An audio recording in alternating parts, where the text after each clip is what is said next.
On the 7th of May 1915, the Cunard liner, the RMS Lusitania, sank off the old Ediking sail after she was struck by a torpedo. As a result, 1,198 passengers and crew perished.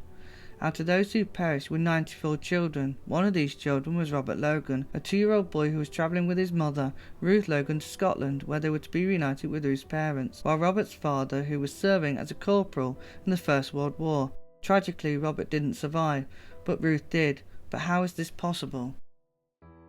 Ruth Thomas McCrory was born on the 15th of September 1888 in Ayr, Scotland. Nothing is known about her life before her marriage, but it is believed that while living in Ayr, she married her husband James Logan. Interestingly, Ruth and James were married on the same day the RMS Titanic sank, 15th of April 1912. A year later, their first child, Robert, was born. In December 1913, Robert, Ruth and James emigrated to New York on the SS California as steerage or third-class passengers.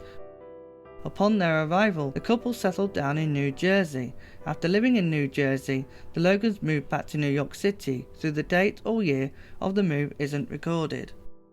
When the First World War broke out in 1914, James enlisted in the British Army, returned to the UK to fight for his country. However, in November 1914, James was injured during his involvement in the Battle of Ypres.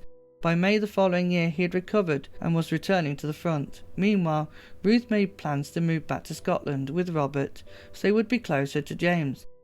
In an instant, she'd managed to book tickets for her and Robert for the RMS Lusitania. Mother and son left with the ship when it departed New York City on the 1st of May 1915 as steerage passengers. For Robert, this would be the last time he will see land.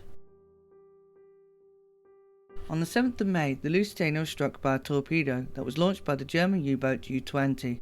It's not clear what happened to them before, but after the ship was hit, Ruth and Robert were on a staircase making their way to the open deck.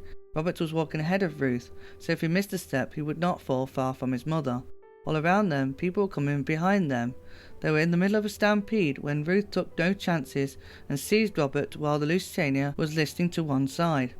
When they were on the deck and hurried to reach a lifeboat, Robert and Ruth were turned away by some crew members and passengers. However, one officer saw them and noticed that Ruth had no lifebelt. He told Ruth, "Wait a second and I'll get you one." He eventually found one for Ruth, as there were spare lifebelts on the deck, and quickly put it around Ruth. When he had done so, Ruth asked him, "What about the child?" referring to Robert. In response, the officer said, "Put him in along with you." He then lifted Robert and placed him inside Ruth's lifebelt. However, Robert was upset and he began to struggle. Another sailor had noticed Robert's situation.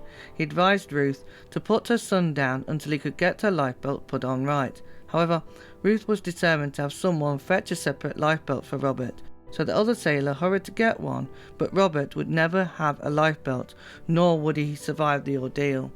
Later in her account, Ruth described what happened when she and Robert saw one another for the last time. I asked him to get a lifebelt for the wee chap, and he hurried forward to get one, and at that moment the ship went over.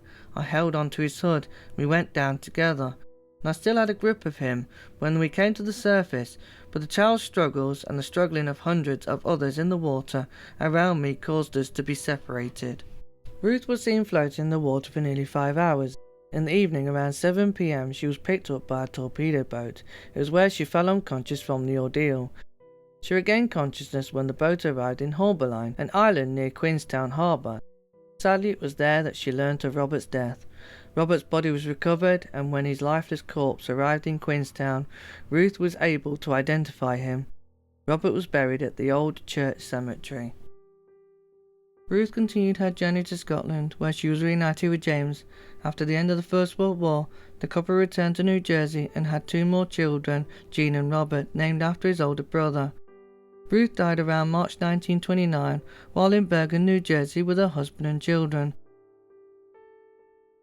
The heartbreaking tale of Ruth and Robert Logan reminds us how precious children are and how life can be cut short when the love of our lives are suddenly snuffed out like candles in times of darkness and war. Children are the important treasures of this world, and Robert was the main treasure for his mother, Ruth, whom she had lost after the Lusitania.